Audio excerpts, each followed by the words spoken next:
Hello and welcome to another episode of Forest Forever, and we have some interesting updates from the last episode. We've played a couple of games, and we are now going to face Liverpool in our next game, which is going to be live. And then after that, I believe it's Fulham, also going to be in this episode. So that's two live games for this episode.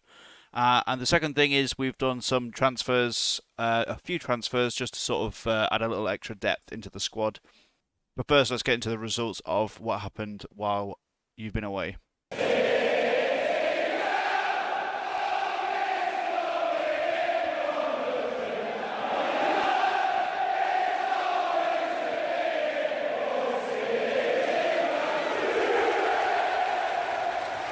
So last time we was on cam, we was against Leeds. We lost 3-0. I was shitting myself that it was going to be a negative start for the season and we're going to be rock bottom.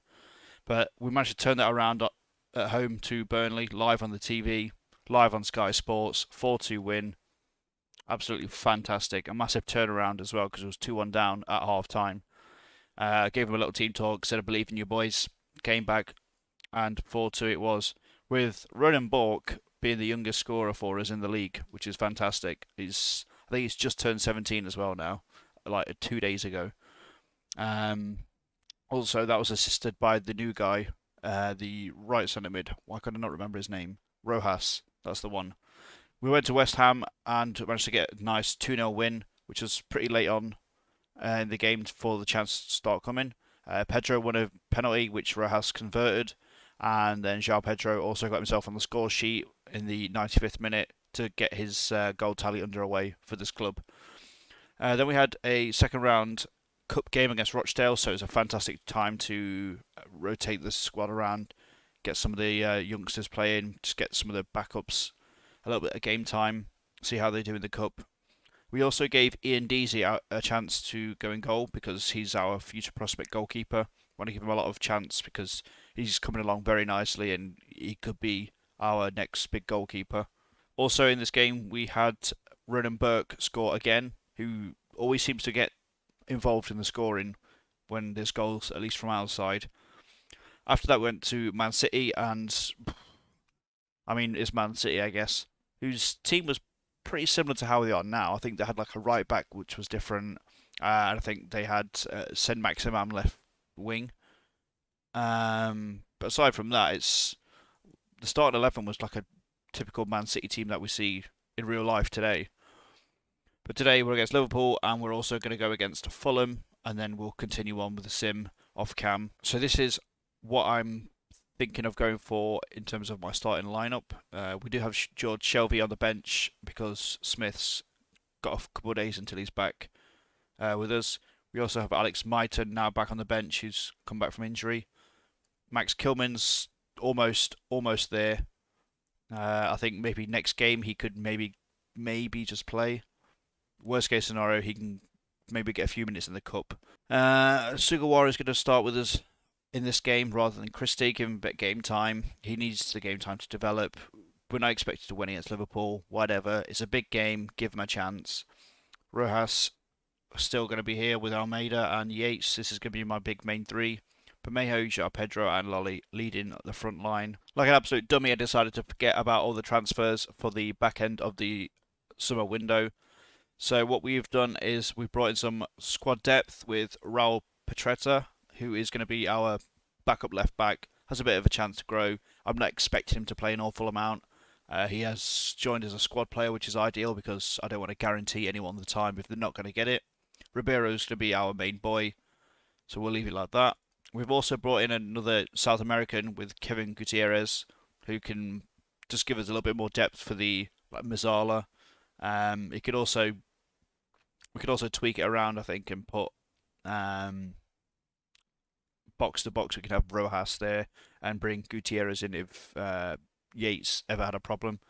Ideally not though, because Yates is a big boy and we need him for our set pieces. He's also very, very small, like Fabrizio Micheli height here. I wonder if he's just as good as Micheli. We'll find out, maybe. But he's got some room to grow. And he's also a squad player, so he doesn't need to play every single game. He's going to be a bench warmer for the most part, with João Carvalho now being able to back up on the wing as well as being a centre mid. So we've got some depth going. We've also got another centre mid who has gone back to Aberdeen on loan. We signed him for 1.4 million. He's got a bit of room to grow. We'll give him a chance. Worst case scenario, we can just sell him on. I'm sure we're not going to lose anything. He's already doubled his value almost. So he's gone back to Aberdeen because they wanted an arm and a leg if they couldn't get a replacement. So we said, whatever, load him back because he's probably not going to get that much game time for us anyway. So just go back, have a nice another season, hopefully develop a little bit more, and could maybe be in with a shout of some rotation next season. Who knows? Here's the kickoff. Like I said, I'm not expecting to do an awful lot against this Liverpool team. It is pretty stacked. Not bad. Something different on the set pieces. I did go in and mess around with all the set pieces. So I put like the centre backs on attacking each post. João Pedro or the striker will be lurking on the near post because they're all pretty sizable and can do something in the air. Then I have Yates who's attacking from the edge of the area. So he's also a big boy at 6'3" and can win in the air. It's very brave. So hopefully one of them can get picked out. Or worst case scenario, like you just saw, Almeida is on the outside and can hit a shot every now and then. But he's not that consistent. But fantastic little half. We'll take that. Defensive. Keeping a tight little grip on Liverpool.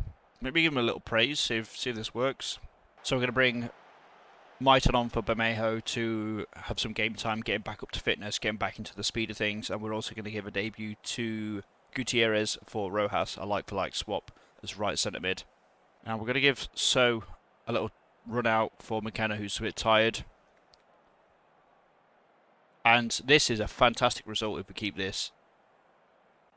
Literally the most boring game ever to go through with absolutely zero highlights. But you know what, I'll take it against Liverpool, who won the league last season. What a shocker. 1.58 goals expected. Not having anything. Not having anything. So far, in terms of fighting bravely against relegation, we're actually doing pretty decent.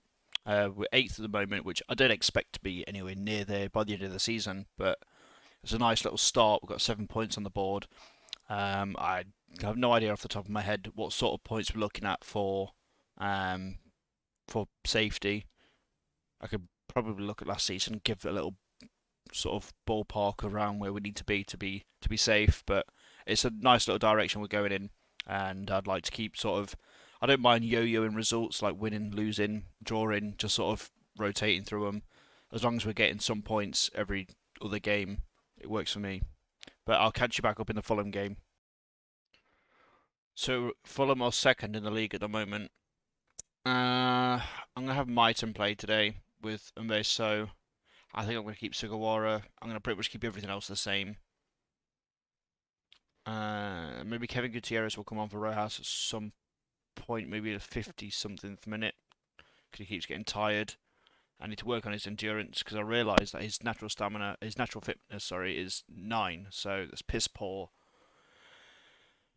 Something I have to work on. Ideally, it can come up 1 or 2 points over the next year if I just work flat out on his endurance, but it's going to be a ball ache to keep managing. That's for sure.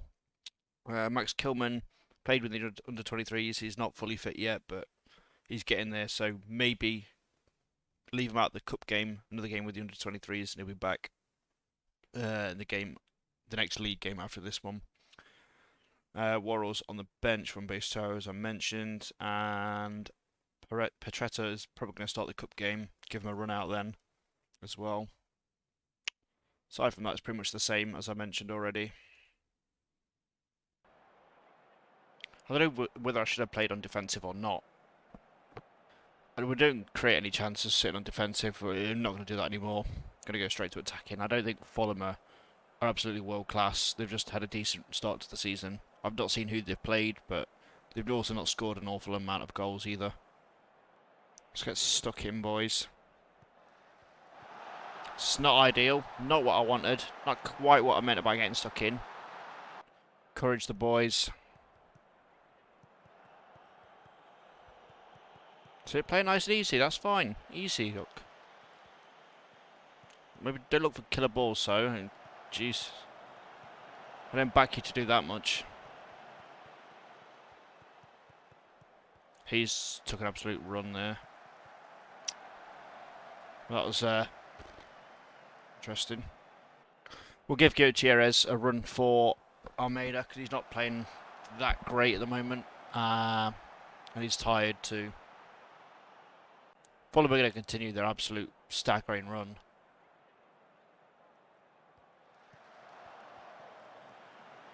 For fuck's sake, Lolly, what was that touch?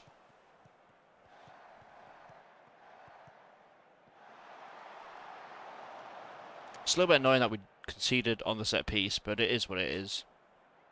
Fulham are absolutely storming it. Like, I've no idea how. To be fair, looking at the games, they've beat Leicester 1-0 at home. They beat Arsenal at home. Palace, Newcastle, us. So, I mean, they've done a job against Arsenal. Leicester's one of them games which I think you can say they sneaked it. They absolutely got hammered by Liverpool, who drew to us. So, weird old league, but yeah, they have a couple of more games which they should probably get points, and then they're going to run into all the big games. But moving on to our schedule, I'm thinking that we're going to skip these, skip there, skip to here. I think I'm going to skip all the way up to here, and then next time we're back on camera for the next episode, we're going to play Chelsea and maybe Everton, depending on how much drama's in them games. And maybe, just maybe, might even do a hat-trick and go for Tottenham. Yeah, that's going to be the plan. And if you, as always, if you enjoyed, make sure to drop a like, leave a comment down below if there's anything you'd like to see or any suggestions or feedback.